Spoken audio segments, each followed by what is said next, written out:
as a big thing that comes out in the guide is digital transformation is not about digital. It's about culture and process. It's about the institution of Parliament and transforming the way that things happen in Parliament. So a lot of the time, a lot of the innovations that we're seeing are things that you do anyway that you can now do better.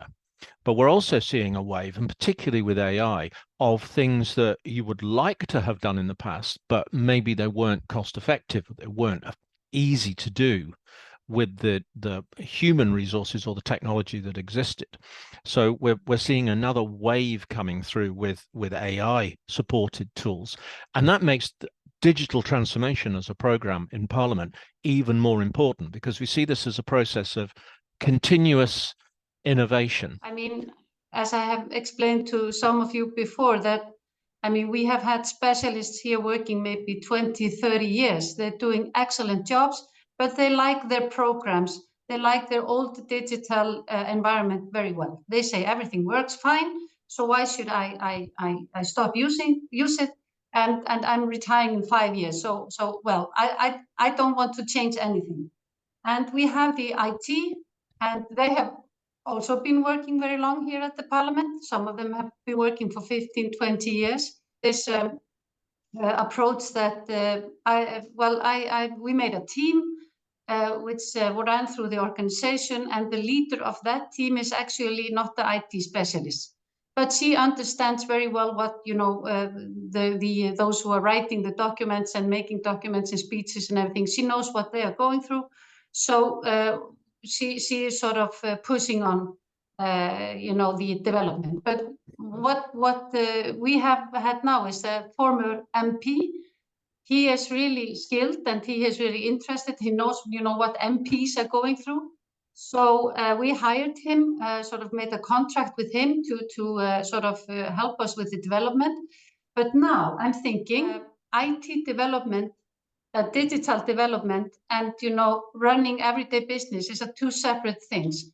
Operation and development is not the same thing. So I'm thinking about maybe to create two separate units with two separate head of units. So that is where I'm at. You know, you have to find the approach. Who is burning for this? Who wants this beside me? So what I've done, and as we speak at this moment, one of my substitutes, and one of the 5 I have, is specially dedicated from the 1st of January on this project. So she will be only dedicated to AI and Parliament and how the use should be used in our systems, not only in our systems, but also for politicians to use it to scrutinize the government, because we know that the Dutch government is using AI on a very large scale. And so not only a substitute, but also we're starting the 1st of December, and I just signed her contract this morning. One of the universities will be granted a PhD, and she will be working at our office at the PhD for 2 days a week, and 3 days a week she will write a PhD in English on articles on how AI should be implemented in Parliament. And so it's not only for the internal use, but also for the external use, and also for other Secretary Generals. So I will put her on trips to probably a few of you to ask what is the best practices to use also in our Parliament, but also to do a very academic research on using AI in Parliament. So it's change management strategies. About 2 months ago, I had to organize a training for the technical team made up of the officers of the House and IT through a change management process, because we realized we had not been adequately prepared to handle that change from what members had been used to a new environment where you needed to go through documents that are not what you had been used to. Then we realized the gap. There's a gap between technology, the level of appreciation of technology. Our members of Parliament are very varied. We have the older generation, middle to younger. So we needed to bridge that gap of the difference in terms of appreciation of technology. We're going to run out of time fairly soon, but a quick question is, what does success feel like in terms of modernization? You have to ask me in 5 years' time, no?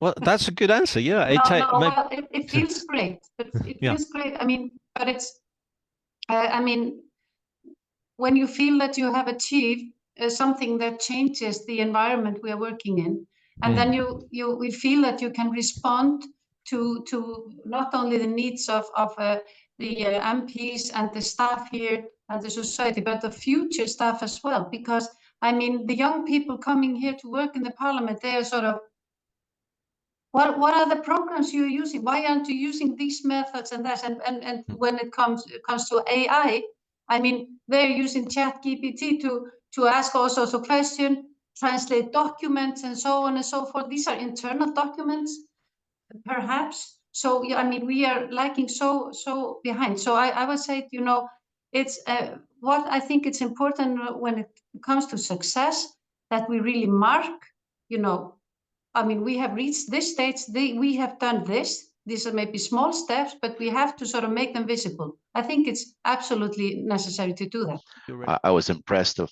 hearing everything just being said. Who had even thought that 15 years ago we'll hold a session where the word artificial intelligence and parliament coexist in the same phrase. I will throw the first icebreaker question to the panel.